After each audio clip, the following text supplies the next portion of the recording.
रायपुर सुन सुन ये मितान ही। नमस्कार, बहुत स्वागत है आपका हमारे इस खास पेशकश में। मैं हूं आपके साथ अमित शर्मा। हम और हमारा समाज जिस रफ्तार से आधुनिक हो रहे हैं, उसी रफ्तार से साइबर अपराध भी बढ़े हैं। साइबर अपराधों को लेकर जागरूकता की कमी होने की वजह से लोग ऑनलाइन फ्रॉड का शिकार होते हैं। हालांकि जागरूकता की कमी कहना गलत होगा, क्योंकि मीडिया के माध्यम से, पुलिस टीम के माध्यम से लगातार लोगों के लिए अवेयरनेस कैंपेन्स भी चलाए जाते हैं। लेकिन बावजूद इसके आखिर लोग क्यों इस ठगी का शिकार हो रहे हैं? राजधानी रायपुर की अगर बात करें तो बीते 7 महीने में 790 से ज्यादा मामले ऑनलाइन ठगी और फ्रॉड के सामने आए हैं, जिसमें करोड़ों की रकम ठगी की गई है। इसमें से पुलिस ने 149 केस में अकाउंट्स को होल्ड कर 15,31,799 रुपए होल्ड किए। साइबर ठगी के ज्यादातर मामलों में किस तरह से अपराधी टेक्निक्स अपनाते हैं, किस तरह का इनका मॉड्यूल होता है और आप कैसे इनसे बच सकते हैं, इस पर आज हम चर्चा करने जा रहे हैं। और इस वक्त हमारे साथ स्टूडियो में दो बेहद खास मेहमान जुड़ चुके हैं। हमारे साथ अभिषेक माहेश्वरी सर हैं, एसपी क्राइम से। सर, आपका बहुत बहुत स्वागत है इस कार्यक्रम में। वहीं इंस्पेक्टर साइबर सेल गौरव तिवारी जी भी हमारे साथ जुड़े। गौरव जी, आपका भी बहुत बहुत स्वागत है।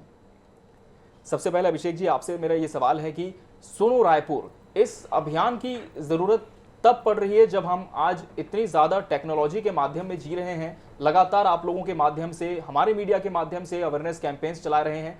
तो ये सुनो रायपुर अभियान की जरूरत क्यों पड़ी और क्या कुछ फॉर्मेट इस पूरे अभियान का है? ये पूरा अभियान है क्या? सुनो रायपुर अभियान बेसिकली रायपुर पुलिस का एक साइबर अवेयरनेस कैंपेन है जो 15 अगस्त से 21 अगस्त के बीच चलाया जा रहा है, जिसके माध्यम से हम लोगों को साइबर क्राइम के प्रति जागरूक करने का प्रयास कर रहे हैं। क्योंकि वर्तमान युग जो है वो डिजिटल युग है और लोग जो है लगातार डिजिटल करेंसी का यूज़ कर रहे हैं और लोग जो है उसके लिए लोगों को अवेयर करना बहुत ज़्यादा ज़रूरी है। इसके लिए हम लोग लगातार पब्लिक प्लेसेस पर जाकर और स्कूल कॉलेजेस पे जाकर लोगों को कैसे साइबर क्राइम होता है और उससे बचने के लिए क्या करना चाहिए, ये सब हम लोगों को जाकर बता रहे हैं। बिल्कुल, तो अभियान की शुरुआत आप लोगों ने की है और आप लोगों को बहुत शुभकामनाएं भी कि आपका जो अभियान है वो अपने मकसद तक पहुंचे। गौरव जी, वहीं अगर साइबर क्राइम की बात करें तो इसमें बहुत सारी कैटेगरीज आती है। एक आम इंसान कैसे इसे समझ सकता है? क्या सिर्फ ऑनलाइन ठगी का शिकार होना ही साइबर क्राइम है या इसके और भी प्रकार हो सकते हैं? वर्तमान में बहुत अलग अलग तरीक़ों से साइबर फ्रॉड हो रहे हैं, जिसमें अलग अलग रीज़न के लोग हैं जो अलग अलग टाइप से अपराध कर रहे हैं। जैसे अभी देखा जाए तो ट्रेंड में एक सेक्सटॉर्शन जो है वो हो रहा है। लोग उसमें फेसबुक के थ्रू किसी अनजान लड़की से कनेक्ट होते हैं, मैसेंजर में उनसे मैसेजिंग स्टार्ट करते हैं। फिर वह लड़की उन्हें न्यूड चैट करने के लिए उनको प्रोवोक करती है और उसके बाद उसी न्यूड चैट को व्हाट्सएप पे स्क्रीन रिकॉर्ड करके उनको व्हाट्सएप पर भेजकर उनको उसी को वायरल कर देने के नाम पर उनसे पैसे की डिमांड करती है। और ये बहुत सारे लोग इसके शिकार हुए हैं और यह देखने को आ रहा है कि कोई भी व्यक्ति इसमें इनके जाल में फंस जा रहा है। हमने देखा है कि ऐसी शिकार होने के बाद ये पुलिस के पास आने से घबराते भी हैं, जिससे इनको बल मिल जाता है। यह एक महत्वपूर्ण अभी जो है अपराध ये चल रहा है वर्तमान में। दूसरा, गूगल में कस्टमर केयर के नाम से जब हमें कोई प्रॉब्लम होती है तो हम कस्टमर केयर का नंबर निकालते हैं। वहाँ पर गूगल में जो ऐड के थ्रू अपना फ्रॉडस्टर जो है अपना नंबर फीड कर देते हैं और वो लोग उसमें कस्टमर केयर अधिकारी बन करके उनको एनीडेस्क जैसा ऐप डाउनलोड करने बोलते हैं और लोग कर ले रहे हैं, जिससे उनका फ़ोन का एक्सेस उनके पास चला जाता है और उनके अकाउंट का सारा जो भी एक्टिविटीज़ हैं वो लोग खुद कर सकते हैं और उनके अकाउंट को खाली कर देते हैं। ऐसे अपराध जो है भी ट्रेंड में ज़्यादा चल रहे हैं। बिल्कुल। अभिषेक जी, यदि किसी के साथ साइबर क्राइम हो चुका है, अगर उसे ये एहसास होता है कि वो ऑनलाइन ठगी का शिकार हो चुका है, तब सबसे फर्स्ट एड क्या होना चाहिए? सबसे पहला कदम उसका क्या होना चाहिए? और रिपोर्ट क्या इसकी सिर्फ ऑफलाइन ही वो कर सकता है या फिर ऑनलाइन भी कोई माध्यम होता है? सबसे पहले उसे 1930 एक टोल फ्री नंबर है, उस पर कॉल करना चाहिए। जैसे ही वो उस नंबर पे कॉल करके बताता है कि मेरे साथ साइबर फ्रॉड की घटना हुई है, तो उस पर उसको इंस्टेंट रिलीफ मिल सकता है। तुरंत ही जो है उसके अकाउंट को होल्ड कर दिया जाता है जिस भी खाते में पैसा ट्रांसफ़र हुआ होगा। इसके अलावा वो जाके नियर के साइबर सेल में जा सकता है, वहाँ पर कंप्लेन दे सकता है, अपने बैंक पर फ़ोन करके वो अपने अकाउंट को ब्लॉक करा सकता है। तो ये सबसे पहले यदि किसी के साथ कोई साइबर फ्रॉड होता है तो ये 3 चीज़ें उसको करनी चाहिए। बिल्कुल, तो ये आप स्टेप ले सकते हैं सबसे पहले यदि आपको लगता है कि आप साइबर ठगी के शिकार हो चुके हैं।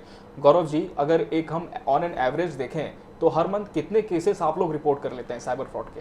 हर मंथ लगभग 50 से 55 केसेस आते हैं जो अलग अलग टाइप्स के हैं और साइबर सेल में इसकी शिकायत होती है और इसमें लगातार जो है पुलिस के द्वारा कार्रवाई की जा रही है, रायपुर पुलिस के द्वारा, और समय समय पर उनको पकड़ा भी जा रहा है। और उसके अलावा जो सही समय पर हमारे पास आ जाते हैं उनके अकाउंट में जो फ्रॉड ट्रांजेक्शन हुआ जो अमाउंट है उसको हम होल्ड भी करा देते हैं, जिनसे ये उनको वापस मिल जाता है। बिल्कुल, वही रिकवरी के चांसेस कुछ रहते हैं इसमें गौरव जी? रिकवरी के चांसेस होते हैं। एक तो सबसे पहले हम फ्रॉड ट्रांजैक्शन को रोकने का प्रयास करते हैं, लेकिन यदि अगर जो अमाउंट मूव आउट हो जाता है तो उस स्थिति में आगे चल के जब वो क्रिमिनल्स को हम पकड़ते हैं तो हम रिकवरी उसमें करने की कोशिश करते हैं, लेकिन रिकवरी जो है 100% रिकवरी जो है होना थोड़ा सा मुश्किल होता है, क्योंकि ये कैश का तुरंत जो भी अमाउंट इनके पास आता है उनको ये लोग यूज़ कर लेते हैं।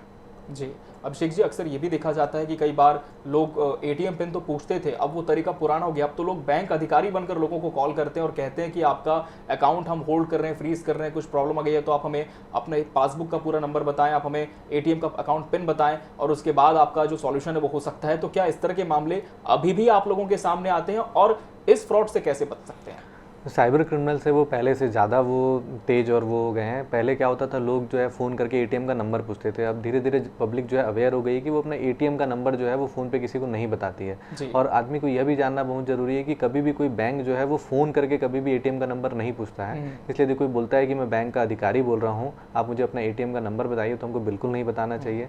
अभी जो है नया तरीके से साइबर जो क्रिमिनल्स है वो फ्रॉड करने लगे हैं। वो आपको एक लिंक भेजते हैं, लिंक भेजकर बोलते हैं कि आप इस लिंक पर क्लिक करिए, और उस लिंक पर क्लिक कराकर आपसे कोई मोबाइल एप्लीकेशन डाउनलोड करा लेते हैं, और मोबाइल एप्लीकेशन डाउनलोड करा के वो आपके फ़ोन का एक्सेस ले लेते हैं, और जो भी ओटीपी आपके फ़ोन पे आता है उसको वहीं से रीड करके आपके खाते को खाली कर देते हैं। तो साइबर क्रिमिनल्स भी है जो नए नए तरीके से साइबर फ्रॉड आजकल कर रहे हैं। तो ये बहुत ज़्यादा अलर्ट रहने की ज़रूरत है अभिषेक जी, गौरव जी, क्योंकि आप जिस तरह से बता रहे हैं कि जो मॉड्यूल अभी ये लोग यूज़ कर रहे हैं कि कोई आम इंसान सोच भी नहीं सकता कि पल भर में उसके साथ क्या हो जाएगा और उसकी जो खून पसीने की कमाई है वो पूरी तरह से एक बार में बह जाती है।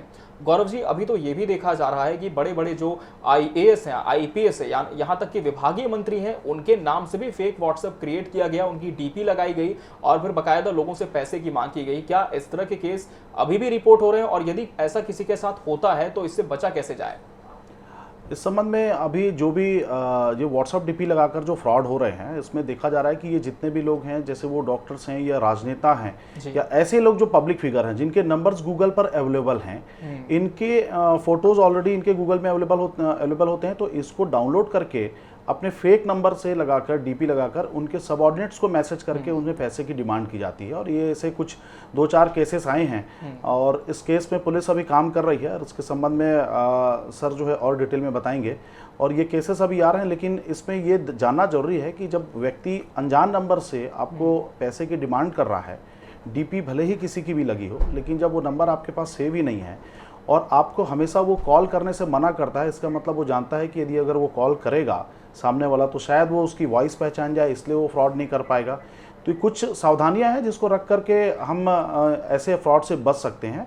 इसके 2-4 केसेस आए हैं और अभी बहुत जल्दी इस केस पे हम लोग कुछ आगे काम भी कर रहे हैं और इसके संबंध में सर अच्छे से बता पाएंगे। बिल्कुल अभिषेक जी, आपसे भी हम यही जानना चाहेंगे कि आखिर इस तरह के केसेस कैसे आप लोग डील करते हैं, और ना सिर्फ आईएएस आईपीएस के अकाउंट्स क्रिएट होते हैं बल्कि कई बार ऐसा भी होता है कि म्यूचुअल फंड्स देख करके भी लोग आम जनों में भी इस तरह के अकाउंट्स क्रिएट करते हैं और फिर पैसे की डिमांड करते हैं। लास्ट 1 मंथ में ऐसे 7-8 केसेस हम लोगों को रिपोर्ट हुए हैं जिसमें किसी आईएएस ऑफिसर के नाम पर, किसी राजनेता के नाम पर उनकी डीपी लगाकर उनके ही एम्प्लॉय लोगों से पैसे की डिमांड की गई है। बेसिकली हम लोग इसको व्हाट्सएप डीपी फ्रॉड बोलते हैं। और ये जितने भी प्रकार के फ्रॉड हो रहे हैं वो साउथ इंडिया से हो रहे हैं। हम लोगों ने जितने भी नंबर इसमें ट्रैक किए हैं वो बेसिकली चेन्नई के आसपास के रीजन के हैं, और इसमें जो भी वो आईपी यूज़ कर रहे हैं बेसिकली वो जो है फॉरेन की आईपीज़ हैं। तो हम लोग ऐसे ही केस पे काम भी कर रहे हैं और आने वाले समय में जल्दी एक आरोपी की गिरफ्तारी भी करेंगे। और आगे आने मतलब हमें यदि कोई भी व्यक्ति यह बोलता है कि मैं किसी के बिहाफ में आपको मैसेज कर रहा हूं और डीपी उस व्यक्ति की लगी, तो उस पर बिल्कुल भी भरोसा नहीं करना चाहिए, और कोई भी पैसा जब तक उनसे कन्फर्मेशन ना हो ट्रांसफ़र नहीं करना चाहिए। बिल्कुल, तो जब तक कंफर्मेशन आप ना कर लें सामने वाले व्यक्ति से, व्यक्तिगत आप ना पूछ लें, तब तक कोई भी अमाउंट आप ट्रांसफ़र ना करें।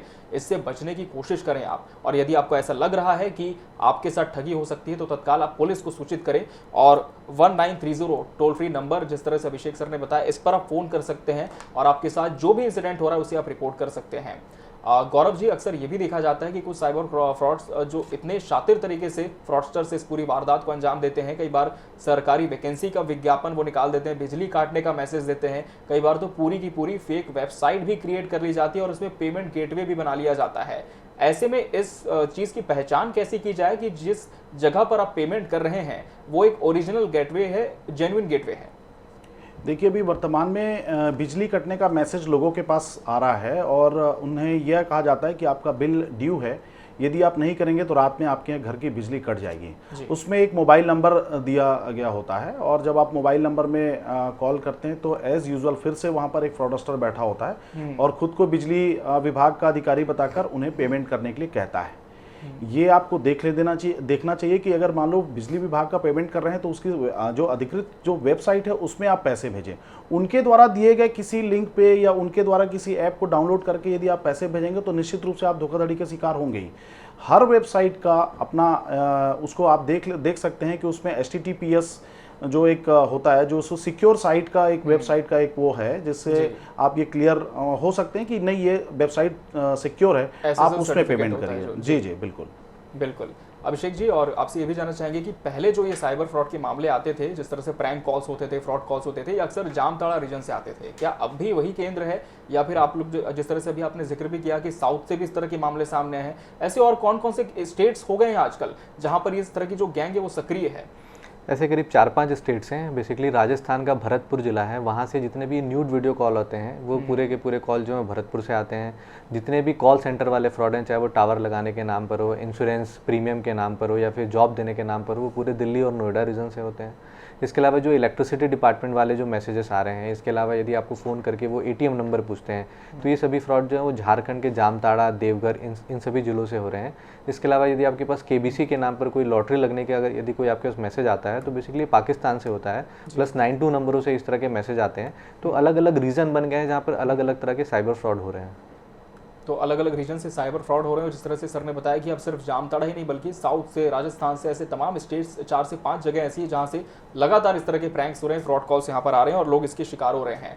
अब हम आते हैं वापस सुनो रायपुर अभियान में, जिसकी शुरुआत की है टीम ने। और सबसे पहले तो सर एक बार फिर आप लोगों को बधाई इस पूरे अभियान के लिए, और एक बहुत अच्छे मकसद के साथ आप लोगों ने इस अभियान को कैरी किया है। पुलिस टीम के अलावा अगर हम बात करें तो क्या इसमें और भी NGOs या वॉलंटियर्स हैं जो अपनी सेवाएं दे रहे हैं? इसमें लगभग 50 से अधिक NGOs को जो है इसमें इंक्लूड किया गया है। इसके अलावा 400 से ज़्यादा वॉलंटियर्स हैं जिनको हमने लगभग 1 सप्ताह की ट्रेनिंग दी है। उन्हें साइबर फ्रॉड के अलग अलग तरीकों के बारे में बताया है और उससे बचने के लिए क्या करना चाहिए ये भी उनको ट्रेनिंग में बताया गया है।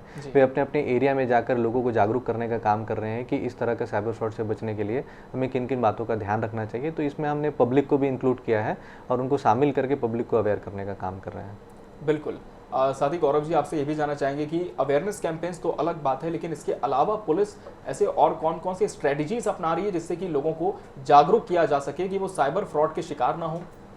देखिए, रायपुर पुलिस का सोशल मीडिया में फेसबुक पेज है, इंस्टाग्राम है, ट्विटर है। इसमें भी हम लगातार जो भी टिप्स हैं वो हम लगातार डालते रहते हैं और जो भी क्रिमिनल्स पकड़े जाते हैं उनकी भी डिटेल्स हम डालते हैं ताकि उसके थ्रू भी लोग जो हैं इसको पढ़ें, इसको देखें और अवेयर हों कि किस टाइप के अपराध होते हैं और पुलिस ने किस रीज़न के लोगों को पकड़ा है। और उसके अलावा अभी जो जितने आइनॉक्स हैं, जितने भी थिएटर हैं, उसमें भी हम हमारा ये प्लान है कि इसमें जितने भी वीडियोज़ हैं, शॉर्ट मूवीज़ हैं, उसमें चलाकर हम लोगों को अवेयर करने का पूरा प्रयास करेंगे। बिल्कुल बिल्कुल, आपने सही कहा। और हमने ये भी सुना है अभिषेक जी, एक हाल ही में रैप भी तैयार किया गया है जो कि युवाओं के बीच बहुत ज़्यादा क्रेज़ में है। आखिर किस तरह से इसका आइडिया आप लोगों को आया कि युवाओं को इससे हम कनेक्ट कर सकते हैं? बेसिकली हम लोगों ने छत्तीसगढ़ी में एक रैप सॉन्ग बनाया है जिसमें साइबर फ्रॉड जो अलग अलग टाइप के होते हैं उन सभी को इंक्लूड करके एक सॉन्ग बनाया गया है। और उसको रैप बनाने का रीज़न ये था कि लोग उस गाने को सुने, एटलीस्ट उस रैप सॉन्ग के बेसिस पे ही वो ये जान सकते हैं कि किस तरह के साइबर फ्रॉड हो रहे हैं और उससे बचने के लिए क्या करना चाहिए। और ये जब से रैप सॉन्ग लॉन्च हुआ है बहुत ज़्यादा लोकप्रिय भी हुआ है युवाओं के बीच में और बहुत सारी जगहों पे चलते हुए सुना भी जा रहा है। जी बिल्कुल। और अगर आप लोगों ने नहीं सुना है वो रैप सॉन्ग तो INS 24/7 पर देखिए कि आखिर क्या है वो रैप सॉन्ग और किस तरह से ये लोगों के बीच में जागरूकता फैला रहा है। सुन रायपुर सुन सुन ये मितान है जरूरी बड़ ज्ञान, ये बात ला दे ध्यान का है सारे।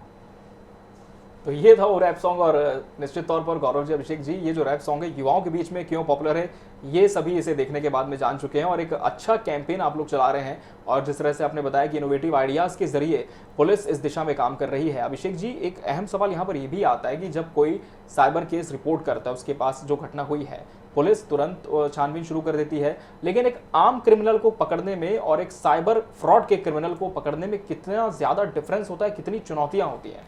जो भी साइबर क्रिमिनल्स होते हैं उनके पकड़ने में पुलिस को बहुत ज़्यादा मेहनत करनी पड़ती है, क्योंकि इसमें जो कॉल करने वाला व्यक्ति होता है वो बेसिकली दूसरे स्टेट का होता है। वो जिस मोबाइल नंबर को यूज़ करता है वो फेक आइडेंटिटी पे लिया हुआ होता है। साथ ही जहाँ पे पैसे का ट्रांजेक्शन होता है वो अलग अलग लेयर्स में 3-4 स्टेट्स में होता है। तो पुलिस को इन सभी एंगल्स पे काम करना होता है। उसके बाद फिर टीमें हमें दूसरे स्टेट्स पे भेजकर उनको अरेस्ट करना होता है। तो एक नॉर्मल क्रिमिनल की जगह पे साइबर क्रिमिनल को पकड़ना पुलिस के लिए बेसिकली एक बहुत चुनौती भरा काम होता है। बिल्कुल गौरव जी, ये तो देखा जाता ही है कि जब ये साइबर क्रिमिनल किसी को फ़ोन करते हैं तो इतने कॉन्फिडेंस में सामने वाले को ले लेते हैं कि व्यक्ति को ये लगता है कि ये तो बहुत जेन्युइन पर्सन है जिससे हमारी बात हो रही है। और आजकल एक ट्रेंड ये भी देखा जा रहा है, जिस तरह से कुछ लोन के ऐप्स आ चुके हैं, इंस्टेंट लोन को लेकर भी इस तरह के साइबर फ्रॉड्स होते हैं। ये इंस्टेंट लोन फ्रॉड होता क्या है और इससे कैसे हम बच सकते हैं? देखिए, इसमें वो लोग रैंडम ही लोगों को लोन के लिए ऑफ़र करते हैं, और यहाँ कुछ ज़रूरतमंद जो लोग हैं, जो लोग ऐसे लोन के चक्कर में आ जाते हैं जिनको ऐसा लगता है कि फ़ोन से हमको आसानी से लोन मिल जाएगा, और वो अपना प्रोसेस इतना माइल्ड रखते हैं कि उनको लगता है कि बहुत कम डॉक्यूमेंट्स देने से हमको लोन मिल जा रहा है, और वो उनके झांसे में आ जाते हैं। इसी बीच वो लोग एक अपना कोई भी लोन ऐप डाउनलोड करने बोलते हैं, जिससे पूरा जो आपका कॉन्टैक्ट है उसका वो उनके फ़ोन के उनके पास चला जाता है। लोन का अमाउंट लेने के बाद उस अमाउंट के वापस करने के बावजूद भी उन लोग लगातार उनको अमाउंट वापस करने के लिए बोलते हैं, अन्यथा अजीब मतलब बहुत ही आपत्तिजनक मैसेज बनाकर उनके कॉन्टैक्ट्स को ये भेजा जाता है। बेसिकली उस ऐप के थ्रू उनका कॉन्टैक्ट लेकर उनको लगातार ब्लैकमेल किया जाता है। इसलिए लगातार रायपुर पुलिस के द्वारा यह बताया जा रहा है कि आप कोई भी लोन ले रहे हैं तो जो पूरा प्रोसेस है वो फॉलो करें। कोई भी आसानी से आपको लोन नहीं देता है। आप उनको जब डॉक्यूमेंट शेयर कर देते हैं तो उसी डॉक्यूमेंट्स का वो लोग गलत इस्तेमाल करते हैं, और इसकी वजह से आप समस्या में आ जाते हैं। तो ये ध्यान रखने की ज़रूरत है कि आप लोन जो है अधिकृत संस्था से ही लें। बिल्कुल, और संभव हो तो ऑफलाइन आप बैंक में जाकर इसके लिए अप्लाई करें तो हमें लगता है कि शायद ये ज़्यादा सही होगा। वो ज़्यादा आपको डिटेल्स में बता पाएंगे, और सबसे बड़ी चीज़ ये कि साइबर फ्रॉड जैसे अगर जो वारदात होती हैं उससे आप सुरक्षित रह पाएंगे। अभिषेक जी, डिजिटल पेमेंट को लेकर अब लोगों में धीरे धीरे डर हो रहा है। जहाँ तक कि ये कन्वीनियंट तो है ही, लेकिन अब लोग एज अ रिस्क फैक्टर भी इसे लेने लग गए हैं। तो क्या अब ये माना जाए कि डिजिटल पेमेंट में वाकई बहुत ज़्यादा रिस्क होता है, या फिर कुछ ऐसी चुनिंदा बातों का ध्यान रखें तो हम आसानी से इसे कर सकते हैं? डिजिटल पेमेंट पूरी तरह से सिक्योर्ड होता है, चाहे आप पेटीएम यूज़ करते हो, यूपीआई यूज़ करते हो। बेसिकली हमें 2-4 चीज़ों का ध्यान रखना बहुत ज़रूरी है कि आप अपना जो भी ओटीपी है वो किसी के साथ शेयर ना करें। किसी भी व्यक्ति के बोलने से कोई अनवांटेड एप्लीकेशन अपने फ़ोन पे डाउनलोड ना करें जिससे ओटीपी वो अपने फ़ोन पे रीड कर पाए।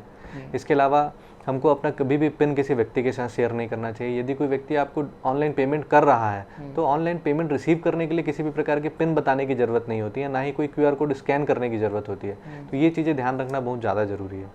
बिल्कुल गौरव जी, हम कुछ आपसे टिप्स चाहेंगे कि फेसबुक पर हम अपनी प्रोफाइल को कैसे सुरक्षित रख सकें। देखिए, सबसे पहले तो अपना फेसबुक जो है वो आप प्रोफाइल लॉक रखें, ताकि आपकी प्रोफाइल पिक को कोई कॉपी करके उसका क्लोन ना कर सके।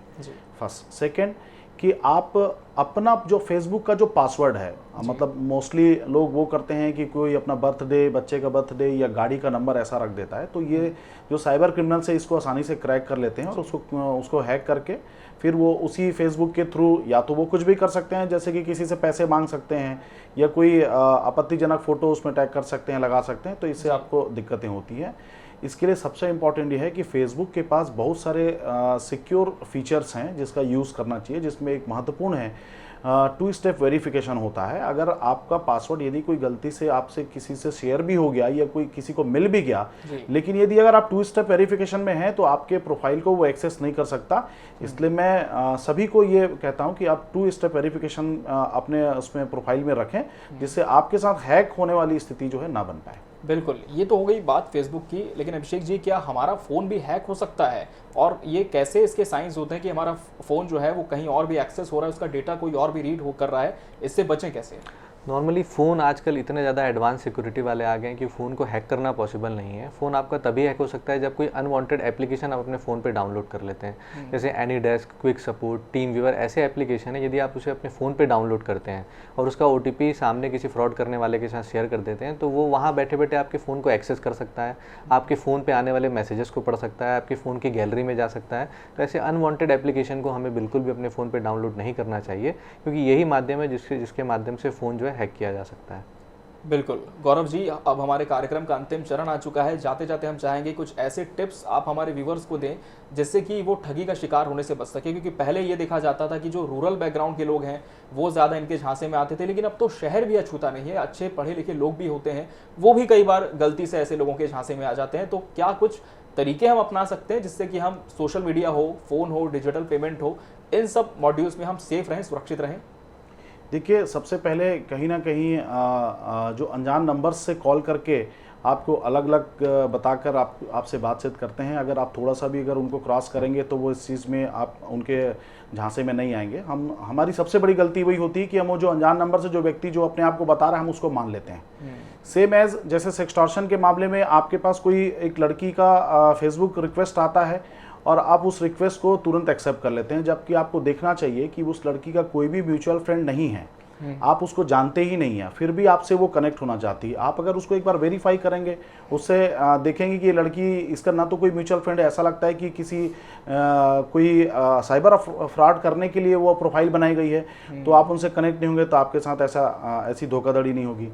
व्हाट्सअप डीपी वाला जो फ्रॉड हो रहा है उसमें अगर आप एक बार कोशिश करेंगे कि अनजान नंबर में अगर वो कोई व्यक्ति अपनी डीपी लगाया हुआ है और वो आपका बॉस है, तो एक बार आप कॉल करके कंफर्म कर लेंगे तो आप उसके झांसे में नहीं आएंगे। सेम एज कस्टमर केयर जो आप लोग कॉल करते हैं उसमें भी करते हैं, उसमें भी व्यक्ति बैठा हुआ जो है वो अपने आप को कस्टमर केयर अधिकारी बताता है। आप इन चीज़ों को, मेरा ये कहना है कि अनजान नंबर्स पे आप भरोसा ना करें, ना ही किसी भी प्रकार के ऐसे प्रोफाइल पे भरोसा ना करें जिसको लगता है कि आप पहली बार देख रहे हैं या उसमें और भी कोई म्यूचुअल फ्रेंड नहीं है। तो मुझे ऐसा लगता है आप दूसरी चीज़ कि इनके ऊपर एक तो भरोसा ना करें और निजी जानकारी आप शेयर ना करें जिससे आपका कोई नुकसान ना हो। बिल्कुल अभिषेक जी, जाते जाते हम आपसे जानना चाहेंगे कि यदि कोई व्यक्ति साइबर फ्रॉड करता है या फिर इन्वॉल्व होता है ऐसी गैंग के साथ, तो कानून में इसके कितने कड़े प्रावधान है, कितनी सज़ा इसके लिए मुकर्रर की जा सकती है? जो इंफॉर्मेशन टेक्नोलॉजी एक्ट है उसमें अलग अलग साइबर क्राइम के लिए अलग अलग सज़ा का प्रावधान है, जिसमें मिनिमम 3 इयर्स तक का इम्प्रिजनमेंट है। इसके अलावा इसमें 420 का केस भी रजिस्टर्ड किया जाता है। इसमें मैक्सिमम 7 इयर्स तक जो है सज़ा होती है। इसलिए जो भी साइबर क्राइम करने वाले हैं, तो यदि आपके साथ साइबर क्राइम की घटना होती है तो आप आकर रिपोर्ट करिए, पुलिस उस पर FIR दर्ज करेगी और ऐसे आरोपियों को गिरफ्तार भी करेगी। बिल्कुल, और इन साइबर क्राइम्स में जिस तरह से सर ने बताया कि न सिर्फ ऑनलाइन ठगी करने वाले बल्कि वो लोग भी जो कि फेक प्रोफाइल्स क्रिएट करते हैं और कहीं पर सेक्सटॉर्शन की वारदात को अंजाम देते हैं, ऐसे भी तमाम जो क्रिमिनल्स हैं वो भी शामिल होते हैं। तो आप सुरक्षित रहें, जितना ज़्यादा आप अलर्ट रहेंगे उतना ज़्यादा आप सेफ रहेंगे। और यदि जाने अनजाने में किसी तरह से आपको लगता है कि आप इस तरह की ठगी के शिकार हो चुके हैं, तो सबसे पहले आप 1903 पर कॉल कर सकते हैं या फिर लोकल जो साइबर पुलिस स्टेशन है वहाँ पर जाकर आप रिपोर्ट कर सकते हैं। और सुनो रायपुर अभियान के लिए एक बार फिर से आप दोनों को बहुत बहुत बधाई और हमारी भी शुभकामनाएं। आपकी टीम बहुत अच्छा काम कर रही है और जो अवेयरनेस कैंपेन का बीड़ा आपने उठाया है, हम यही कामना करते हैं कि वो आगे तक चलता रहे। और एक दिन ऐसा भी आए कि जब सबसे ज़्यादा जो न्यूनतम केसेस हैं, आप जैसे बता रहे हैं कि on an average 50 to 55 plus अभी केसेस रिपोर्ट हो रहे हैं, वो 5 में और फिर धीरे से 0 में आ जाए और सभी बहुत ज़्यादा साइबर भी सुरक्षित रहें। आप दोनों का बहुत बहुत शुक्रिया इस कार्यक्रम में आने के लिए और दर्शकों को इस विषय पर अहम जानकारी देने के लिए। और इसी के साथ हमारे इस खास पेशकश में फिलहाल इतना ही। आप देखते रहें NS 24/7। नमस्कार। सुन रायपुर सुन ये मितान, ये जरूरी बड़ ज्ञान, ये बात ला दे दी।